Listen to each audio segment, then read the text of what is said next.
next story here. This is breaking news coming out of Ohio. This is really good news. I'm super, super excited about this. We have talked about ballot initiatives on this channel since I think the beginning of this year, maybe. We've gone through almost all the states, almost all of them. And when this story was announced, it made me feel good inside. You know, what happened in Ohio? Because again, it highlights the importance of local news and local issues, but also the fact that people showed up to participate in a special election that really could decide the future of how ballot measures are passed in their state and the future of reproductive decisions. And I'm proud that the people did the damn thing. I was nervous. I was worried. I told you guys that this was coming up, that this election was going to be important. And I hope people didn't sit at home because it was a special election and people usually don't turn out in greater numbers to special elections. But the people showed up. Now, Nina Turner, as you know, is from Ohio. She had some things to say about this. She was recently on CNN. And I want to go ahead and play that clip from Case Study QB out here doing the damn thing. It's the case. It's the case to the Q to the B. Here we go.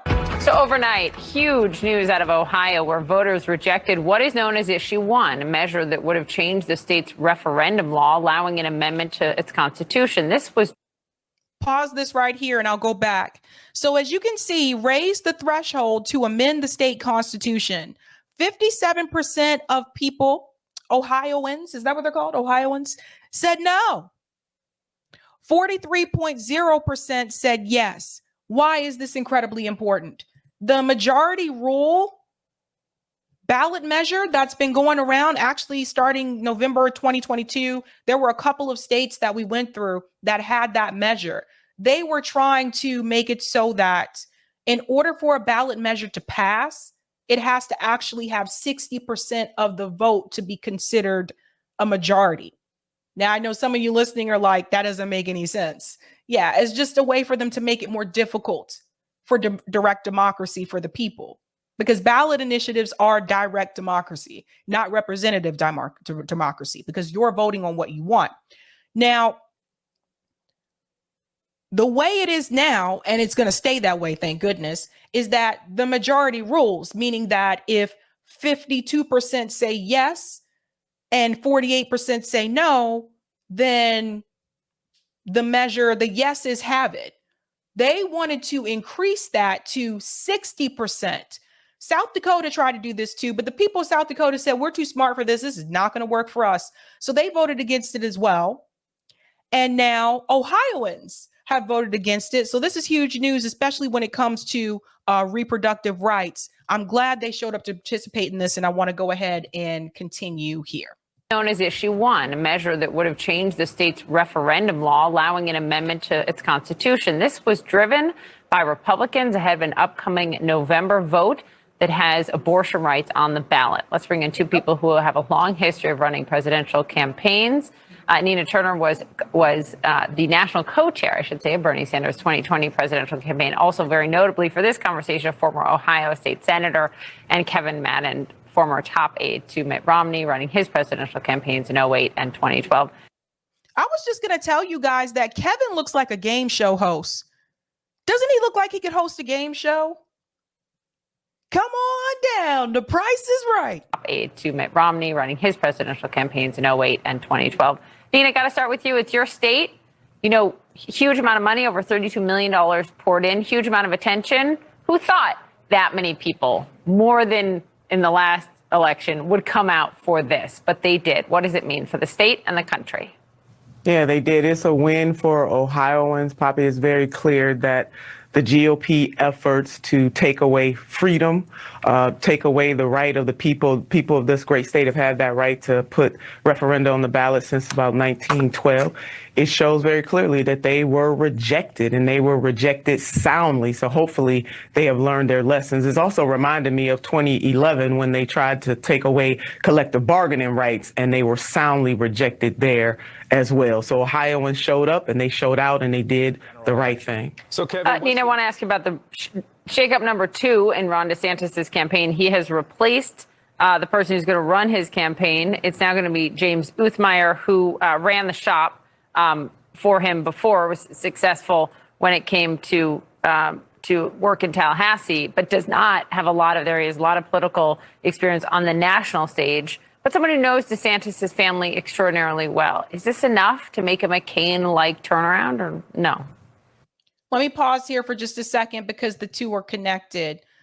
So in November, there is going to be that reproductive rights option on the ballot, right? So that's why they wanted to try to make it more difficult for something like that to pass. That's why they wanted to do the 60%. Luckily, people in Ohio showed up and said, no, we're not falling for that. Thank goodness. Now, when they pivot here to Ron DeSantis, what's interesting about this is that I don't know if you've seen the polls recently, but the recent Republican poll that I saw on Twitter today from Political Polls actually has Ron DeSantis now dropping to third place on the Republican side, which is interesting to me considering that he was second place behind Trump all this time. He has now been pushed down, so to speak, by Vivek. So Vivek Ramaswamy actually is now ahead of Ron DeSantis on the Republican poll. So this is actually Ron DeSantis, I think, trying to make moves with his campaign to try to improve his poll numbers. I don't know if this is really going to work. I think it's just him. Like I've said this before, he's not charismatic. He's focusing on culture like wars and not focusing on the economy, which is where a lot of people care about right now. And I think that's why he's continuing to sink in the polls. Now, that being said, why are these two connected? Because Ron DeSantis said that if he became president, that in reference to reproductive rights, that law that they passed in Florida, he wants to implement that nationally across the United States.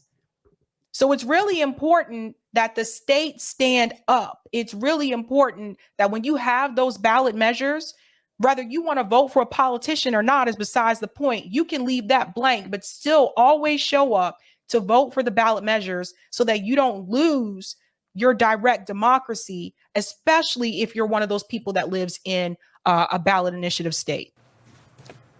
No, not at all. I mean, the person that he picked also helped him with these culture wars. Yeah. I mean, this man, you have in Governor DeSantis, he traffics in divisive and racist ideology. His strategy has been to try to out-Trump President Trump. It's not working for him. He's not spending enough time on the substantive issues like healthcare, the environment, economic disparities. We have one of his bigger donors that admonished him and said, the way that you're going is not going to work. Mm-hmm. This man is violent. He talked about slitting throats on day one when he was in New Hampshire. Can all of us imagine if then Senator Barack Obama had said that on day 1, 2, 3, 4, 5, or day 365, that as president, he would start slitting throats? He would have been called a very violent man. DeSantis is violent. There are people suffering. Children are suffering in the great state of Florida. But instead of dealing with the 45% of working Floridians who are living near or at poverty, children living in poverty, 70% of those kids are Black or Hispanic. Instead of dealing with those issues, he has made it very clear that no Blacks need apply, no women need apply, no immigrants need apply. And he thinks that these cultural... We lost Nina Schott at the top of the hour. It is 8 o'clock. We are sorry. I think the feds got Nina on that one. But what I was going to say is that I think this is really important. I really do think that like Ron DeSantis focusing on culture war issues and not making the economy his number one priority. I believe that is the reason why someone like Vivek has moved ahead of him in the polls. And I believe that's the reason why Ron DeSantis his poll numbers are decreasing, because he's not focusing on the correct issues at this point in time. Now, one thing I want to add here as well, I think we need to pay attention to these kind of wins, because like I said before, this is good news. And I know it's local news, but it's huge. It made national news. You know, this made me feel good. Voters in Ohio reject GOP-backed proposal that would have made it tougher to protect abortion rights. I told you the people were smart. They were like, hell to the no. So this was the whole no on one issue when they were telling people vote no on one. And it was actually Roger Meadows who gave me the heads up about this, because I was like, what? Yeah, I see you guys saying the chat is back. The chat has been a mess this week on YouTube. not just this channel, but other ones as well. I don't know what's happening. Anywho, the defeat of issue 1 on Tuesday keeps in place a simple majority threshold for passing future constitutional amendments rather than the 60% supermajority that was proposed. Its supporters said the higher bar would protect the state's foundational document from outside interest groups. Whatevers. Voter opposition to the proposal was widespread, even spreading into traditionally Republican territory. In fact, in early returns, support for the measure fell far short of former President Donald Trump's performance during the 2020 election in nearly every county. And what does that tell you? This is also connected to Ron DeSantis' campaign, because that is telling you that even when it comes to the abortion rights issue, even some Republicans are not in favor of removing a woman's right to choose. So someone like Mr. Ron DeSantis running on the message that he's running on and trying to make the rest of America like Florida, that's actually not doing well with people, and not just obviously Democrats and independents, but that is also not doing well, particularly with the abortion issue with his own party. Something to think about. But good news, shout out to Ohio. Shout out to the people for showing up and doing the damn thing, guys. You have to show up and participate in local politics. It does matter. It is important, especially if you live in one of these states where they have these ballot measures. So, yeah. Let me go to some of the comments here. Shout out to Hardlands Media, says Speak the Truth, Sabs. What's up, Kit? Shout out, Kit. Steve says, yeah, conservative women don't want to be incubators. There you go. Yeah, I mean, the abortion issue, and this is going to be a thing for Trump too. Like, the abortion issue is not what it used to be in reference to, okay, everyone that's a Republican is against it. Things have changed. Things have changed.